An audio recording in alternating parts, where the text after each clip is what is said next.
এত বড় একটা ছাত্র আন্দোলনের অভ্যুত্থানের পরে দেশে আরো অনেক কিছু ঘটতে পারত। বিশেষজ্ঞরা কিন্তু এমনটা অনেকবারই বলেছে এবং তারা অনেক সময় ধন্যবাদ জ্ঞাপন করেছে এবং শুকরিয়া আদায় করেছে যে 5ই আগস্টের পরে যে পরিমাণ ভায়োলেন্স হওয়ার কথা ছিল সেই পরিমাণ ভায়োলেন্স কিন্তু বাংলাদেশে ঘটেনি।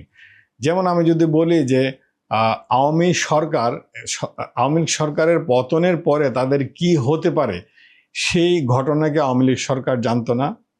অবশ্যই জানতো। আপনারা যদি একবার লক্ষ্য করেন যে ওবায়দুল কাদের কিন্তু নানান সময় আওয়ামী লীগের যে সাধারণ সম্পাদক ওবায়দুল কাদের তিনি কিন্তু নানান সময় নানান বক্তৃতা বলতো এই যে আপনারা অবৈধভাবে টাকা পয়সা উপার্জন করছেন, দল ক্ষমতায় না থাকলে কিন্তু সেই টাকা পয়সা নিয়ে পালানোর সুযোগ পাবেন না, টাকা পয়সা ফেলেই কিন্তু পালাতে হবে।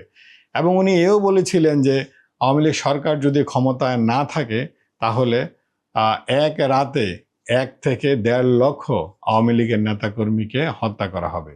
তো সেই তুলনায় কি আসলে এমনটা ভায়োলেশন হয়েছে? এমনটা হয়নি। তো এই কারণে অনেক বিশেষজ্ঞ এ ব্যাপারে শুকরিয়া আদায় করছে যে না, 5ই আগস্টের পরে যে পরিমাণ ভায়োলেশন হওয়ার কথা ছিল সেই পরিমাণ হয়নি।